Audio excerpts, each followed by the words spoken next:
कि आज हम प्रभु के वचन पढ़ेंगे चंगाई के लिए।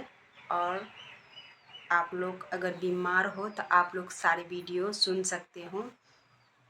तो आज के वचन है चंगाई के लिए। आज के वचन प्रभु यीशु मसीह के नाम से दिए हैं, चंगाई के लिए माध्य है।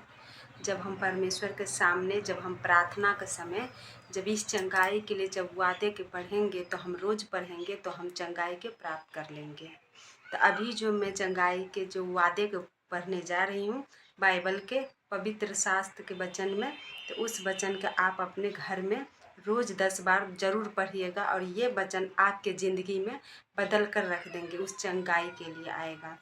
क्योंकि पर प्रार्थना के साथ इस वचन के रोज़ पढ़ें और परमेश्वर आपके चंगाई जरूर देंगे। तो चलिए इस वादे के लिए, हम चंगाई के लिए जो परमेश्वर के वादे हैं उसके हम पढ़ते हैं पूर्ण मन के साथ, अभिषेक के साथ और प्रार्थना के साथ। परमेश्वर धन्यवाद देते इस वचन के लिए जो आप दिए हैं। चंगाई के लिए वादा है प्रभु जी, और ये वादा मेरे लिए है प्रभु। आपने मुझे मेरे लिए दिया है प्रभु जी, चाहे मैं किसी भी व्यवस्था में क्यों ना हो पिता परमेश्वर, आज मुझे चंगाई देने जा रहे हैं। और ये जो वचन है इसमें जो भी वर्डिंग है वो सब मेरे लिए प्रभु जी है। और जब मैं ये वचन के पढ़ूंगी तो प्रभु मेरे चंगाई मेरे अंदर आएंगे प्रभु। इस पवित्र आत्मा का अभिषेक और इस सामर्थ्य को महसूस करूं प्रभु जी। अभिषेक मेरे ऊपर भेज दे प्रभु जी। और मुझे विश्वास है प्रभु, आज मुझे अपने पूरा चंगाई के अभिषेक के भेजने जा रहे हैं, उस आग के भेजने जा रहे हैं प्रभु जी। उसमें रिसीव करती हूँ यीशु मसीह के नाम से। और उस वचन के मैं पढ़ती हूँ, और जब मैं प्रभु वचन के पढ़ती हूँ पिता परमेश्वर वो चंगाई मेरे ऊपर भेजिए। निश्चय हमारे रोगों को सह लिया और हमारे ही दुख के उठा लिया।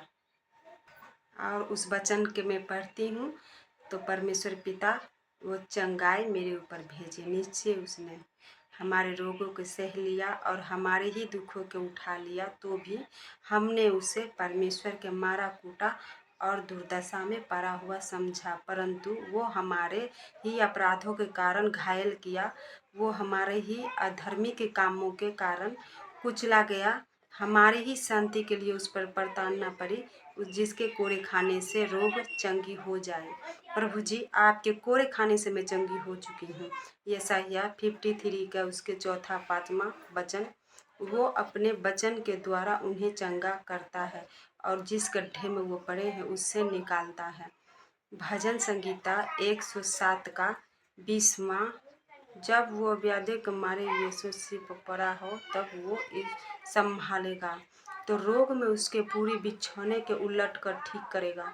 भजन संगीता 41वां अध्याय उसके 3रा वचन, प्रभु जी आज मेरे भी पूरे बिछौने के उलट कर आप ठीक करेंगे, आमीन।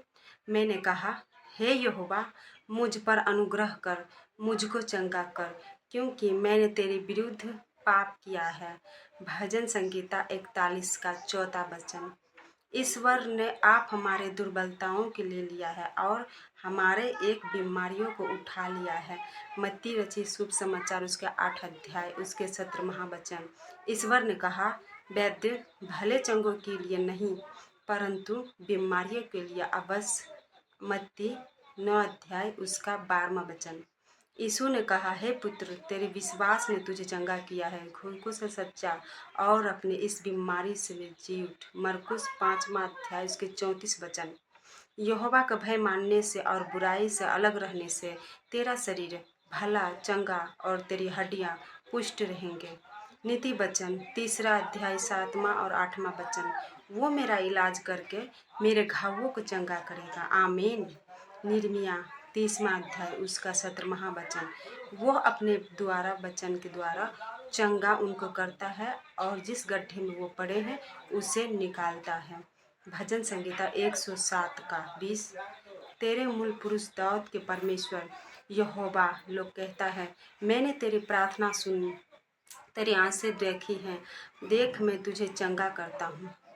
दूसरा राजा 20 अध्याय उसका 5वां वचन, वो थके हुए के बल देता है और शक्तिहीन के बहुत से सामर्थ्य देता है। यशायाह 40वां अध्याय उसका 29वां वचन, यदि तू अपने परमेश्वर यहोवा का वचन तन मन से सुने और जो उसकी दृष्टि में ठीक है वही करे और उसके माने और विषयों पर भेजे हैं उसमें से एक भी तुझ पर ना भेजूंगा, क्योंकि मैं तुम्हारे चंगा करने वाला यहोवा हूँ। निर्गमन 15:26। और जाते जाते ही वो शुद्ध हो गई। लूका 17 का 14वां वचन। परंतु तुम्हारे लिए जो मेरे नाम के भय मानती है, धर्म के शुद्ध उदय होगा और उससे कीनों के द्वारा चंगी हो जाओगी। मलाकी 4:2 का। और अपने पाँवों के लिए सीधा मार्ग बनाओ कि लंगड़ा भटक न जाए पर भला चंगा हो जाए। इब्रानियों 12:13। यदि तुम में किसी कोई रोगी हो, कलीसियों को प्रार्थना को बुलाए और वो प्रभु के नाम से उस पर तेल मलकर और उसके लिए प्रार्थना करे और विश्वास के साथ के द्वारा वो रोगी बच जाएंगे और प्रभु उसके उठाकर खड़ा करेंगे। और यदि उसने पाप भी किया है तो उनकी भी क्षमा हो जाएगी। इसलिए तुम आपस में एक दूसरे के सामने अपने पापों को मान लो और एक दूसरे के लिए प्रार्थना करो, जिसे चंगी हो जाओगी। धार्मिक इसने प्रार्थना के लिए प्रभाव से बहुत कुछ हो सकता है। या चलिए तो आज के वचन हम पढ़ें। प्रभु